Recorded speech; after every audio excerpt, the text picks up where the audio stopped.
Dalam perjalanan hidup ini, ada satu kenyataan yang tidak bisa kita hindari. Tidak semua berjalan sesuai rencana. Kita berusaha sebaik mungkin, merencanakan dengan matang, berharap tanpa henti. Tapi tetap saja, ada hal-hal yang datang tanpa bisa kita tolak dan pergi tanpa bisa kita tahan. Bagaimana kita menghadapi kenyataan seperti ini? Apakah kita harus menyerah atau terus bertahan meski dunia seolah menjauh dari harapan? Di antara pertanyaan-pertanyaan itu, lahir dua jalan pemikiran besar, filsafat Stoik dari dunia barat dan ajaran tawakal serta ridho dari Islam. Dua jalan yang mengajarkan satu hal yang sama, bahwa keteguhan hati bukan tentang menguasai dunia, tapi tentang menguasai diri sendiri.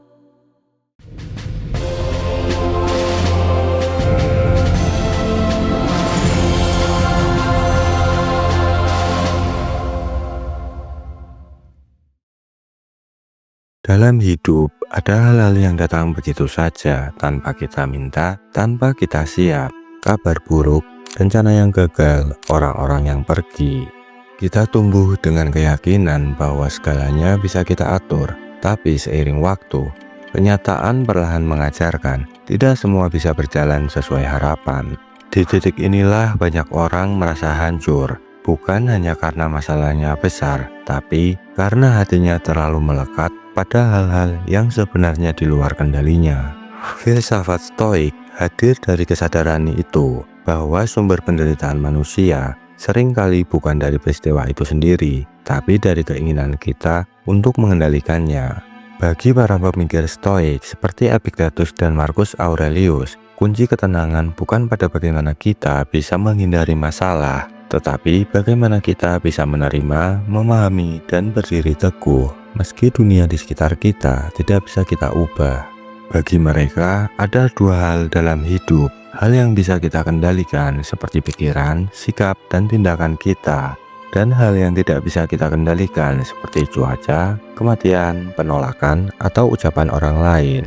Masalah muncul ketika kita menyamakan keduanya. Itulah awal kegelisahan. Kita memaksakan kendali atas sesuatu yang bukan milik kita dan melupakan kekuatan yang sesungguhnya, yaitu mengendalikan diri sendiri. Stoikisme tidak mengajarkan untuk jadi keras dan dingin, tapi mengajak untuk bersikap jernih, untuk tidak terbawa oleh emosi sesaat, untuk tidak hancur hanya karena dunia tidak seperti yang kita inginkan. Dan di dunia yang terus berubah ini, mungkin itulah salah satunya cara agar kita bisa tetap tenang. Kita diajarkan untuk menerima dengan lapang dada, tetapi itu tidak berarti kita harus menekan atau mengabaikan emosi manusiawi yang kita rasakan. Kita sering diajarkan untuk melawan, untuk tidak menyerah, untuk terus mengejar apa yang kita inginkan. Tapi bagaimana jika yang kita kejar tak kunjung datang? Bagaimana jika yang kita genggam tiba-tiba hilang? Islam tidak pernah meminta kita untuk menjadi lemah, tapi Islam juga tidak mengajarkan kita untuk terobsesi pada hal yang berada di luar batas kuasa kita. Dalam surah Al-Baqarah ayat 286, Allah menegaskan, لا يكلف الله نفسا إلا وسعها لها ما كسبت وعليها ما اكتسبت ربنا لا تؤاخذنا إن نسينا أو أخطأنا ربنا ولا تحمل علينا إصرا كما حملته على الذين من قبلنا ربنا ولا تحملنا ما لا طاقة لنا به واعف عنا واغفر لنا وارحمنا أنت مولانا فانصرنا على القوم الكافرين. Allah tidak membebani seseorang melainkan sesuai dengan kesanggupannya. Ini bukan sekedar penghiburan, tapi pernyataan bahwa segala yang datang dalam hidup, baik atau buruk, telah diperhitungkan dengan adil, dengan sempurna. Maka, menerima bukan berarti menyerah, tapi sadar bahwa ada hal-hal yang hanya bisa kita pahami jika kita berserah. Konsep ini sangat dekat dengan apa yang dalam Stoikisme disebut sebagai amor fati, yaitu mencintai takdir. Namun dalam Islam kita menyebutnya ridho. Ridho dengan apa yang Allah pilihkan untuk kita. Ridho dengan jalan yang tidak selalu sesuai rencana, tapi selalu tepat dalam takarannya. Ridho bukan berarti tidak sedih, bukan berarti kita harus menjadi batu, tapi ridho berarti kita memilih untuk tetap bersandar meski sedang runtuh. Karena kita tahu ada tangan yang lebih kuat daripada tangan kita sendiri, dan justru dalam menerima inilah keteguhan itu tumbuh. Salah satu prinsip paling mendasar dalam stoikisme adalah kita tidak bisa mengendalikan segala hal, tapi kita bisa mengendalikan cara kita meresponnya.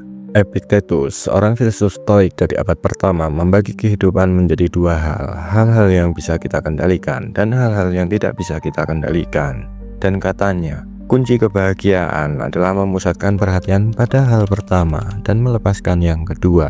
Tapi, bukankah ini juga sangat islami? Dalam Islam, konsep ini dikenal sebagai tawakal, bukan pasrah, tapi percaya. Setelah berusaha sekuat tenaga, kita menyerahkan hasilnya kepada Allah. Karena kita tahu ada batas pada usaha manusia, tapi tidak ada batas pada kekuasaan Tuhan.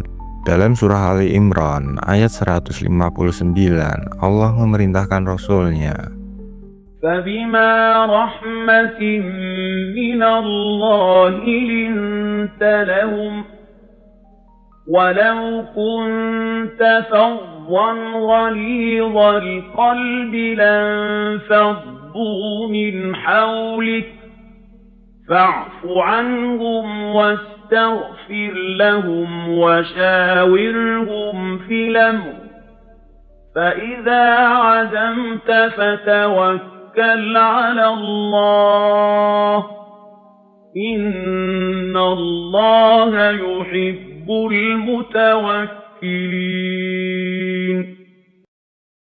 Kemudian apabila kamu telah membulatkan tekad, maka bertawakallah kepada Allah. Sesungguhnya Allah mencintai orang-orang yang bertawakal. Kita sering merasa frustasi karena dunia tak selalu berjalan seperti yang kita mau. Namun dalam Islam, kita diajarkan bahwa kegagalan bukanlah akhir. Ia hanya bagian dari proses yang telah ditulis dengan alasan yang belum tentu kita pahami hari ini. Seorang muslim percaya bahwa rezeki, jodoh, kematian, bahkan ujian hidup semua berada di luar kendali penuh manusia. Tapi justru dalam keterbatasan itulah kita belajar percaya. Dan disinilah titik temu antara stoikisme dan Islam. Stoikisme mengajarkan kita untuk tenang, bahkan dalam kehilangan. Islam mengajarkan kita untuk ikhlas, karena di balik kehilangan ada hikmah yang sedang disiapkan. Menerima kenyataan bukan berarti menyerah, itu adalah bentuk kedewasaan. Dan dalam Islam, kedewasaan itu bukan hanya logika, tapi juga keyakinan. Kita diajarkan untuk menerima dengan lapang dada. Tetapi itu tidak berarti kita harus menekan atau mengabaikan emosi manusiawi yang kita rasakan. Manusia bukan batu. Kita menangis, kecewa, marah, dan kadang merasa hancur. Dan itu tidak salah. Itu manusiawi. Filsuf Stoik tidak pernah menyuruh kita untuk mematikan emosi. Yang mereka ajarkan adalah jangan sampai emosi mengendalikan kita. Karena ketika kita larut dalam amarah atau duka, kita menjadi buta dan kehilangan kendali atas hidup sendiri.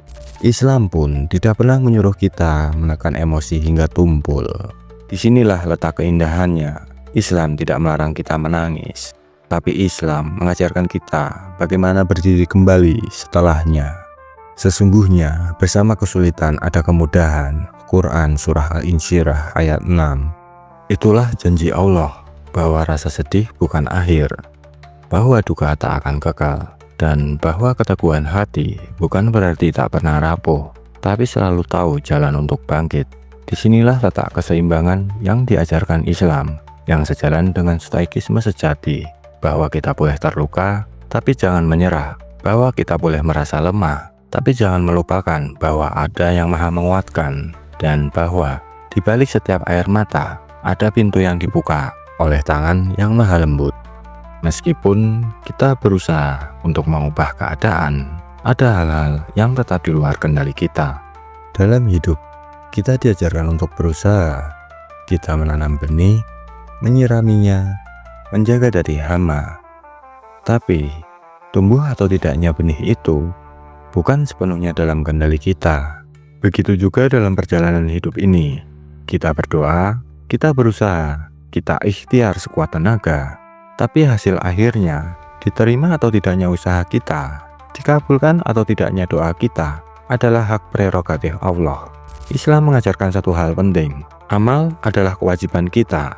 Hasil adalah ketetapan Allah. Rasulullah Shallallahu Alaihi Wasallam bersabda, "Bertindaklah kalian, karena setiap orang akan dimudahkan sesuai untuk apa ia diciptakan." Hadis riwayat Bukhari dan Muslim. Ini bukan ajakan untuk pasrah tanpa usaha. Ini adalah ajakan untuk berkarya tanpa terikat pada hasil. Karena saat kita selalu bergantung pada hasil, hati kita akan cepat kecewa. Tapi saat kita fokus pada amal, pada proses, pada niat yang lurus, kita akan menemukan ketenangan. Kita akan paham bahwa keberhasilan sejati bukan diukur dari duniawi, tapi dari seberapa ikhlas kita berjalan. Inilah ketangguhan sejati, tetap bergerak, tetap beramal, meski dunia kadang tidak membalas sesuai harapan. Karena yang kita kejar bukan pujian manusia, bukan tepuk tangan dunia, tapi ridha Allah yang maha melihat setiap usaha sekecil apapun. Dan dalam perjalanan itu, ujian-ujian akan selalu datang, bagai ombak yang tak pernah benar-benar berhenti. Hidup tidak pernah kosong dari ujian. Ada yang diuji dengan kehilangan, ada yang diuji dengan kesuksesan.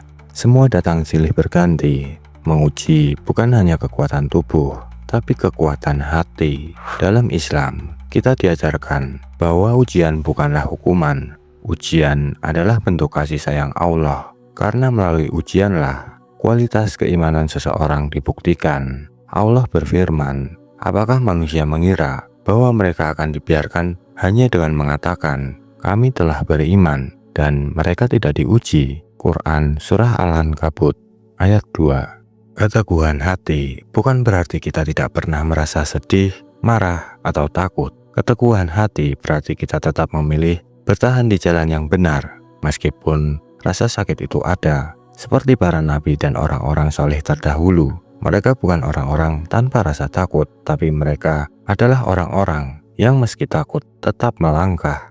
Mereka tidak membiarkan emosi meruntuhkan keyakinan. Keteguhan lahir dari keyakinan bahwa setelah setiap kesulitan pasti ada kemudahan, bahwa setiap air mata yang jatuh tidak ada satupun yang sia-sia di sisi Allah. Karena itu, dalam badai apapun yang menghadang, kita berpegang teguh. Allah tidak akan meninggalkan kita, dan ujian ini, sesakit apapun, pasti ada akhirnya, dengan balasan yang jauh lebih indah dari yang kita kira. Hidup tidak selalu berjalan sesuai rencana, tapi keteguhan lahir bukan dari dunia yang sempurna, melainkan dari hati yang tahu kapan berusaha dan kapan berserah. Karena di setiap kehilangan ada hikmah, dan di setiap ujian ada janji pertolongan darinya.